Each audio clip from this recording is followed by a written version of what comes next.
Hello friends, welcome to my channel. আজকে আমি নিয়ে এসেছি তোমাদের কাছে একটা পুরোনো দিনের রেসিপি। চলো তাড়াতাড়ি করে ফেলি। আমি প্যানে দিয়ে দিলাম অল্প একটুখানি সাদা তেল।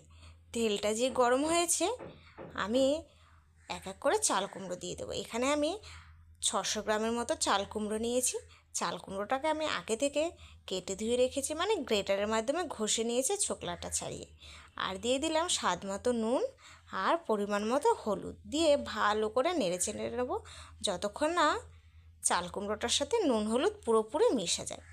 বেশ কিছুক্ষণ নাড়াচাড়া করার পরে চাল কুমড়োটাকে নুন হলুদ তো মিশেই গেছে, দেখতেই পাচ্ছ। এরপরে আমি দিয়ে দিলাম 1 চামচ মতো জিরে ধনের গুঁড়ো। জিরে ধনের গুঁড়ো আমার এখানে একসাথে মেশানো থাকে বলে তাই আমাকে একবার দিলেই হয়ে যায়, বারে বারে দিতে লাগে না। জিরে ধনের গুঁড়োটা ভালো করে এবার আমি চাল কুমড়োটার সাথে মিশিয়ে নেব। বেশ কিছুক্ষণ নাড়াচাড়া করবার মিশে যাওয়ার পরে দিয়ে দিলাম একটা ঢাকা। ঢাকাটা দিয়ে অনেকক্ষণ রাখার পরে, ওই ধরো 5-6 মিনিটের মতো রাখার পরে আমি ঢাকাটাকে তুলে দিলাম। তুলে আবারও আমি নেড়ে চেড়ে নিলাম, যাতে প্যানটার নিচে না লেগে যায়, মানে সসপ্যানের নিচে না লেগে যায়। যে ভাজা হয়ে গেছে আমার 80% মতো চাল কুমড়োটা, আমি দিয়ে দিলাম 2টো কাঁচা লঙ্কা চিড়ে ঝালের জন্য। দিয়ে আবারও আমি একটুখানি নেড়ে চেড়ে নিয়েছি, আর আমি একটুখানি আলাদা করে চাল কুমড়োটাকে তুলে নিয়েছি। আমার বর এদিকে নিরামিষটাই পছন্দ করে, সেই কারণে। এদিকে হয়ে গেছে, আমি একটা বাটিতে তুলে নিয়েছি। প্যানটাকে ভালো করে ধুয়ে আমি এবারে বেশ খানিকটা সাদা তেল দিয়েছি।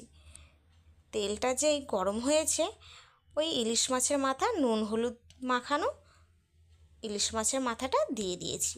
এখানে আমি আগে থেকেই মাখিয়ে রেখেছিলাম, সেটা আর দেখালাম না। ইলিশ মাছের মাথাটাকে আমি ভালো করে ভেজে নেব। আর যেই ভাজা হয়ে যাবে, আমি মাথাটাকে ভেঙে চুড়ে নেব, যেমন ওই কাতলা মাছের মাথা ভাঙে সেরকম।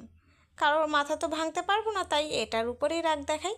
যে ভাজাটা হয়ে যাবে আর ভাঙাও হয়ে যাবে, দিয়ে দিলাম অল্প একটুখানি কালো জিরে আর 2টো শুকনো লঙ্কা মিডিল থেকে ছিঁড়ে দিয়েছি, আর একটা তেজপাতা দিয়ে ভালো করে এবারে আমি নেড়ে চেড়ে নেব মাছের মাথাটার সাথে মিশিয়ে। বেশ কিছুক্ষণ ভাজার পরে এদিকে আমার মাছের মাথাটা ভাজা হয়ে গেছে। এবারে আমি দিয়ে দেবো ওই যে চাল কুমড়োটা ভেজে রেখেছিলাম 80% মতো, ওই চাল কুমড়োটাকে দিয়ে দিলাম। দিয়ে দেওয়ার পরে আমি এবারে ভালো করে মাথাটার সাথে মিশিয়ে নেব। বেশ কিছুক্ষণ আমি নেড়ে চেড়ে নিয়েছি, আর এদিকে মাছের মাথাটাও ভেঙে গেছে পুরোপুরি, আর মিশেও গেছে। এরপরে আমি গ্যাসটাকে হাই ফ্লেমে করে রেখে দিয়েছি, যাতে জলটা টেনে যায়।